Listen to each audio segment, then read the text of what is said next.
नमस्कार दोस्तों, आपका स्वागत है रंजीत सिंह जी के स्टडी यूट्यूब चैनल में। दोस्तों, आज हम लोग 5000 एमसीक्यू सीरीज का पार्ट 31 करने वाले हैं, जिसमें टॉप 50 महत्वपूर्ण प्रश्न सामान्य ज्ञान के होंगे। ये प्रश्न आपके सभी पृथ्वी परीक्षाओं के लिए बहुत महत्वपूर्ण होंगे, इसलिए वीडियो को पूरा अंत तक जरूर देखिएगा। चलिए शुरू करते हैं।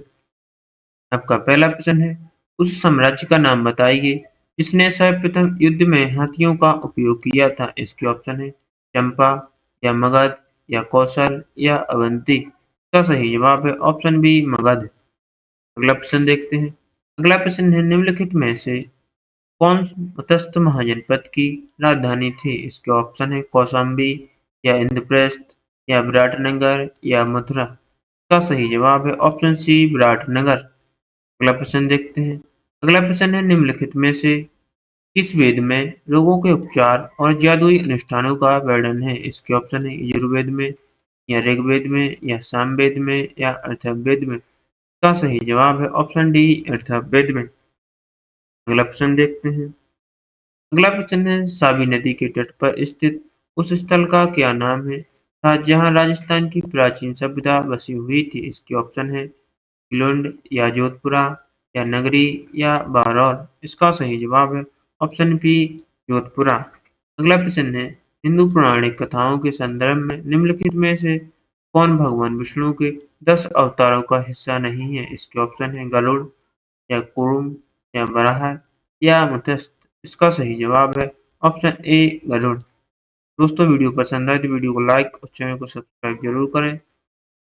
दोस्तों, ये प्रश्न सभी एग्जामों के लिए बहुत महत्वपूर्ण है, इसलिए वीडियो को पूरा ध्यान से जरूर देखिएगा। ये प्रश्न सभी एग्जाम में बार बार पूछे भी जाते हैं। अगला प्रश्न है, कोड दीजिए सभ्यता का संबंध मुख्य रूप से किस काल से रहा है। इसके ऑप्शन है हड़प्पा पूर्व की सभ्यता से या चीन की सभ्यता से या मिस्र की सभ्यता से या सुमेरिया की सभ्यता से। इसका सही जवाब है ऑप्शन ए हड़प्पा पूर्व की सभ्यता से। अगला प्रश्न है, सत्य की खोज में सिद्धार्थ गौतम बुद्ध के घर से प्रस्थान करने की घटना को क्या कहा जाता है। इसके ऑप्शन है धम्मचक्र प्रवर्तन या महाभिनिष्क्रमण या निर्वाण या परिनिर्वाण। का सही जवाब है ऑप्शन बी महाभिनिष्क्रमण। अगला प्रश्न देखते हैं। अगला प्रश्न है, ऋग्वेदिक काल में अरण्यानी किसकी देवी मानी जाती थी। इसके ऑप्शन है वन्य की या पृथ्वी की या वायु की या अरुणोदय की। इसका सही जवाब है ऑप्शन ए वन्य की। अगला प्रश्न है, निम्नलिखित 4 प्राचीन सभ्यताओं में सबसे बड़ी सभ्यता कौन सी है। इसके ऑप्शन है मेसोपोटामिया या चीन या मिस्र या सिंधु घाटी सभ्यता। इसका सही जवाब है ऑप्शन डी सिंधु घाटी सभ्यता। अगला प्रश्न देखते हैं। अगला प्रश्न है, निम्नलिखित में से कौन सा स्थल यूनेस्को का विश्व धरोहर स्थल नहीं है। तो ऑप्शन है चंपानेर पावागढ़ पुरातत्व पार्क या लोथल या भीमबेटका गुफाएं या महाबोधि विहार। का सही जवाब है ऑप्शन बी लोथल। अगला प्रश्न है, वैदिक समाज को 4 वर्णों में विभाजित करने का उल्लेख सर्वप्रथम किस ग्रंथ में मिलता है। इसके ऑप्शन है ऋग्वेद का पुरुष सूक्त या यजुर्वेद में या मुंडक उपनिषद में या शतपथ ब्राह्मण में। का सही जवाब है ऑप्शन ए ऋग्वेद का पुरुष सूक्त में। अगला प्रश्न देखते हैं। अगला प्रश्न है, संस्कृत भाषा का पहला व्याकरण पाठ अष्टाध्यायी किसके द्वारा लिखा गया था। इसके ऑप्शन है वाल्मीकि द्वारा या कल्हड़ द्वारा या पढ़नी द्वारा या कालिदास द्वारा। इसका सही जवाब है ऑप्शन सी पढ़नी द्वारा। अगला प्रश्न देखते हैं। अगला प्रश्न है, पुरातत्वविद जेपी जोशी ने 1966 में निम्नलिखित में से किस स्थान की खोज की थी। इसके ऑप्शन है लोथल या चहुंदड़ो या धोलावीरा की या बनावली की। इसका सही जवाब है ऑप्शन सी धोलावीरी की। अगला प्रश्न है, इनमें से कौन सा शिलालेख कलिंग के साथ अशोक के युद्ध के बारे में विस्तृत विवरण देता है। इसके ऑप्शन है प्रमुख शिलालेख 13 या स्तंभ शिलालेख 4 या स्तंभ लेख 5 या सूक्ष्म शिलालेख 1। का सही जवाब है ऑप्शन ए प्रमुख शिलालेख 13। अगला प्रश्न देखते हैं। अगला प्रश्न है, निम्नलिखित में से कौन हड़प्पा और मोहनजोदड़ो की खुदाई से संबंधित नहीं है। इसके ऑप्शन है आर डी बनर्जी या K N Dikshit M S Vats या बी ए स्मिथ। इसका सही जवाब है option D B A Smith. अगला प्रश्न है, किस गुप्त शासक ने पूर्ण आक्रमण को निरस्त किया था? इसके ऑप्शन है समुद्रगुप्त, चंद्रगुप्त द्वितीय या स्कंदगुप्त या कुमारगुप्त। का सही जवाब है ऑप्शन सी स्कंदगुप्त। अगला प्रश्न देखते हैं। अगला प्रश्न है किस स्थान पर हड़प्पा काल के रथ की एक प्रसिद्ध कांसे की मूर्ति पाई गई थी? इसके ऑप्शन है लोथल, बनावली या देमाबाद या कलीबंगा। का सही जवाब है ऑप्शन सी देमाबाद। अगला प्रश्न देखते हैं। अगला प्रश्न है अशोक द्वारा नियुक्त किए गए धार्मिक अधिकारी को क्या कहा जाता था? इसके ऑप्शन है धम्म महामात्रा या धम्माधिराजा या धम्माधिकारी या धम्माधाचा। का सही जवाब है ऑप्शन ए धम्म महामात्रा अशोक द्वारा नियुक्त किए गए धार्मिक अधिकारी को कहते थे। अगला प्रश्न है बिहार में बहुतायत में पाए जाने वाले पंचमांक वाले सिक्के मुख्य रूप से किस धातु द्वारा निर्मित होते थे? ऑप्शन है सोना, चांदी, सीसा या तांबा द्वारा। का सही जवाब है ऑप्शन बी चांदी द्वारा। अगला प्रश्न है समाधि मरण यानी संथाना या संलेखना प्रथा किस दर्शन से संबंधित है? इसके ऑप्शन है बौद्ध दर्शन से या जैन दर्शन से या युगदय दर्शन से या लोकायत दर्शन से। इसका सही जवाब है ऑप्शन बी जैन दर्शन से।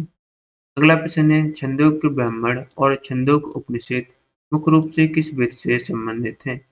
ऑप्शन है ऋग्वेद से या सामवेद से या यजुर्वेद से या अथर्ववेद से। का सही जवाब होगा ऑप्शन बी सामवेद से। अगला प्रश्न देखिए। अगला प्रश्न है पाषाण काल के किस कालखंड में सबसे पहले जानवरों को पालतू बनाने पशुपालन के साक्ष्य मिलते हैं? इसके ऑप्शन है प्रापाषाण युग या चालकोलिथिक युग या नवपाषाण युग या मेसोलिथिक मध्यपाषाण युग।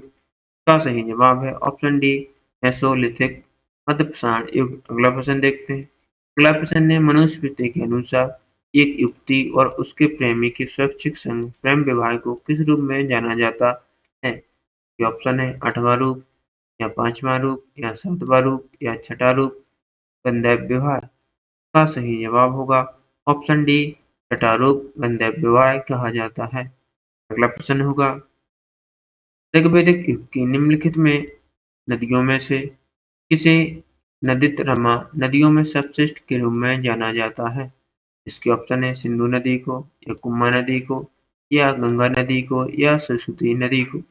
का सही जवाब है ऑप्शन डी सरस्वती नदी को। अगला प्रश्न है अगला प्रश्न है प्रारंभिक वैदिक युग के दौरान जाति व्यवस्था में क्या निषेध था? इसके ऑप्शन है अंतरजातीय भोजन, अंतरजातीय व्यवहार या उपरोक्त दोनों या इनमें से कोई नहीं। का सही जवाब है ऑप्शन डी इनमें से कोई नहीं। दोस्तों वीडियो पसंद आए तो वीडियो को लाइक और चैनल को सब्सक्राइब जरूर करें। आप लोग वीडियो को पूरा ध्यान से जरूर देखना क्योंकि यह प्रश्न आपके सभी एग्जामों के लिए बहुत महत्वपूर्ण है। अगला प्रश्न है भारतीय उपमहाद्वीप में लोहे का सबसे पहला साहित्यिक संदर्भ निम्नलिखित में से किसमें पाया गया है? इसके ऑप्शन है ऋग्वेद में, सामवेद में या यजुर्वेद में या विनय पिटक में। इसका सही जवाब है ऑप्शन सी यजुर्वेद कृष्ण यजुर्वेद में। अगला प्रश्न है कुरुसेन महाजनपद की राजधानी कहाँ स्थित थी? ये ऑप्शन है विराटनगर में या तक्षशिला में या काशी में या मथुरा में। इसका सही जवाब है ऑप्शन डी मथुरा में। अगला प्रश्न है निम्नलिखित में से कौन सी महिला विद्वान और दार्शनिक वैदिक युग से संबंधित है? इसके ऑप्शन है गार्गी या मिट्टी या लोपामुद्रा या उपरोक्त सभी। का सही जवाब है ऑप्शन डी उपरोक्त सभी। अगला प्रश्न देखते हैं। अगला प्रश्न है निम्नलिखित में से कौन सा जानवर हड़प्पा संस्कृति की मोहरों और टेराकोटा कला में प्रदर्शित नहीं था? इसके ऑप्शन है गाय या हाथी या गैंडा या बाघ। इसका सही जवाब है ऑप्शन ए गाय। अगला प्रश्न है प्राचीन भारतीय दर्शन के अनुसार पुरुषार्थ या जीवन के चार उद्देश्यों में क्या शामिल नहीं है? इसके ऑप्शन है काम, मोक्ष, अर्थ या यश। इसका सही जवाब है ऑप्शन डी यस। यह पुरुषार्थ या जीवन के चार उद्देश्यों में शामिल नहीं है। अगला प्रश्न देखते हैं। अगला प्रश्न है बिहार के किस शहर को बौद्ध ग्रंथ मज्क्धिमा निकाय में अगुंतरापा के रूप में उल्लेखित किया गया है? इसके ऑप्शन है बेगूसराय में, दरभंगा में या सासाराम में या बोधगया में? इसका सही जवाब है ऑप्शन ए बेगूसराय में। अगला प्रश्न देखते हैं। अगला प्रश्न है महाभारत के किस पर्व से भगवत गीता निकाली गई है? ये ऑप्शन है विष्णु पर्व से या शांति पर्व से या सप्तक पर्व से या आदि पर्व से? इसका सही जवाब है ऑप्शन ए भीष्म पर्व से भगवत गीता को निकाला गया है। अगला प्रश्न है बुराइयों को समाप्त करने के लिए वैदिक देवता इंद्र को मुख्य रूप से किस रूप में जाना जाता था?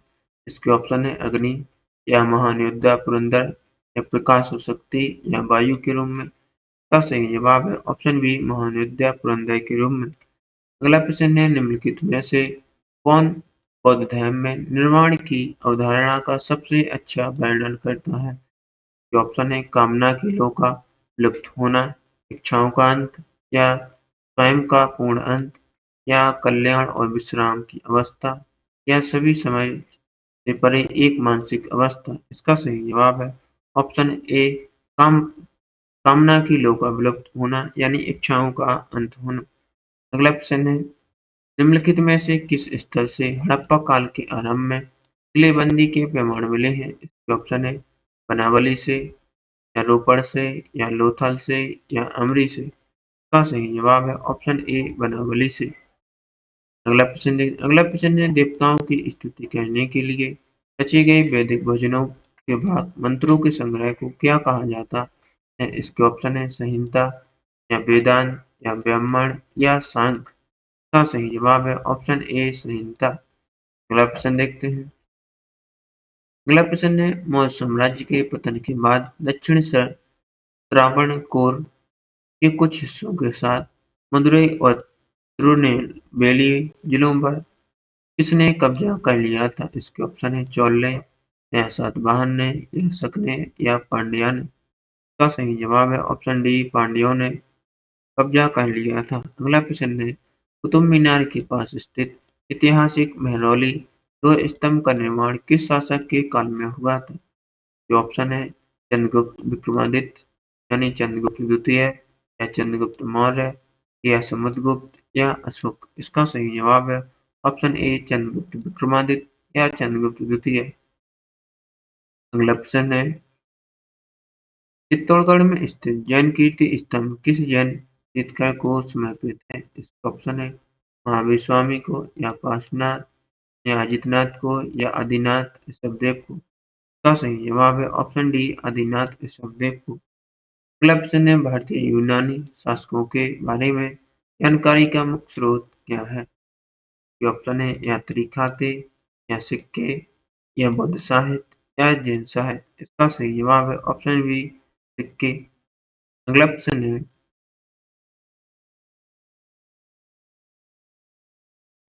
है खजुराहो स्थित कंदरिया महादेव मंदिर का निर्माण किस चंदेल शासक द्वारा किया गया था? ये ऑप्शन है विद्याधर या धर्मदेव या विजयपाल या जयवर्मन? का सही जवाब है ऑप्शन बी धर्मदेव। अगला प्रश्न देखते हैं।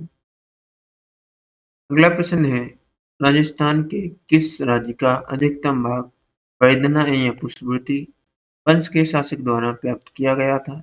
ये ऑप्शन है यशोवर्धन या प्रभाकर वर्धन या महासेन गुप्ता या हर्षवर्धन? इसका सही जवाब है ऑप्शन बी प्रभाकर वर्धन। अगला प्रश्न देखते हैं। अगला प्रश्न है निम्नलिखित में से कौन सा मंदिर चालुक्य साम्राज्य द्वारा निर्मित नहीं है? इसके ऑप्शन है लाद खान मंदिर या हुचिमल्लीपुड़ी मेघुती जैन मंदिर या कृष्णेश्वर मंदिर रामेश्वरम? इसका सही जवाब है ऑप्शन डी कृष्णेश्वर मंदिर रामेश्वरम। यह मंदिर चालुक्य साम्राज्य द्वारा निर्मित नहीं है और बाकी तीन मंदिर चालुक्य साम्राज्य द्वारा निर्मित हैं। अगला प्रश्न देखते हैं। अगला प्रश्न है प्राचीन भारत में निक्ष क्या था? इसके ऑप्शन है मौर्य काल का स्वर्ण सिक्का या स्वर्ण आभूषण या गुप्त काल का चांदी सिक्का या ऑप्शन सी है कुषाण का सोने का सिक्का या हैश का चांदी का सिक्का? इसका सही जवाब है ऑप्शन ए मौर्य काल का स्वर्ण सिक्का या स्वर्ण आभूषण? अगला प्रश्न देखते हैं। अगला प्रश्न है साग दशा नामक पाठ किस धर्म से संबंधित है? इसके ऑप्शन है शैव, वैष्णव या जैन धर्म से या बौद्ध धर्म से। इसका सही जवाब है ऑप्शन सी जैन धर्म से। अगला प्रश्न है कलिंग युद्ध के दौरान कलिंग पूर्वी प्रांत की राजधानी कौन सी थी? इसके ऑप्शन है तक्षशिला या पाटलिपुत्र या उज्जैन या तौसाली। इसका सही जवाब है ऑप्शन डी तौसाली। अगला प्रश्न है इतिहास के शासकों और उनके द्वारा लिखी गई रचनाओं का कौन सा जोड़ा सही है? दोस्तों इसका सही जवाब होगा ऑप्शन बी महेंद्र वर्मन प्रथम, मत्स्य विलास प्रहसन। अगला प्रश्न देखते हैं। अगला प्रश्न है विश्व का सबसे ऊंचा पठार कौन सा है? इसके ऑप्शन है पमीर या तिब्बत का पठार, ऑप्शन बी कोलंबिया का पठार, ऑप्शन सी दक्कन का पठार, ऑप्शन डी अनातोलिया का पठार। इसका सही जवाब है ऑप्शन ए पामीर या तिब्बत का पठार। अगला प्रश्न है भारत का प्रथम गवर्नर जनरल कौन था? इसके ऑप्शन है Lord Canning, Lord Mountbatten, Lord William Bentinck या वारेन हेस्टिंग। इसका सही जवाब है option C Lord William Bentinck Bharat का प्रथम गवर्नर जनरल था। अगला प्रश्न है कैंसर के उपचार में प्रयुक्त होने वाली उत्कृष्ट गैस कौन सी है? ऑप्शन है हीलियम, आर्गन या नियॉन या रेडॉन। इसका सही जवाब है ऑप्शन डी रेडॉन। दोस्तों वीडियो पसंद आए तो वीडियो को लाइक, चैनल को सब्सक्राइब जरूर करें, अपने दोस्तों के साथ शेयर जरूर करें। आप लोगों ने पिछले पार्ट नहीं देखे तो वे वाले पार्ट भी जरूर देख लेना। और आप लोगों को कमेंट करके बताना है कि आप लोगों को 50 प्रश्नों में से कितने प्रश्नों का जवाब पहले से ही पता था। मिलते हैं अगले पार्ट में। वीडियो देखने के लिए धन्यवाद।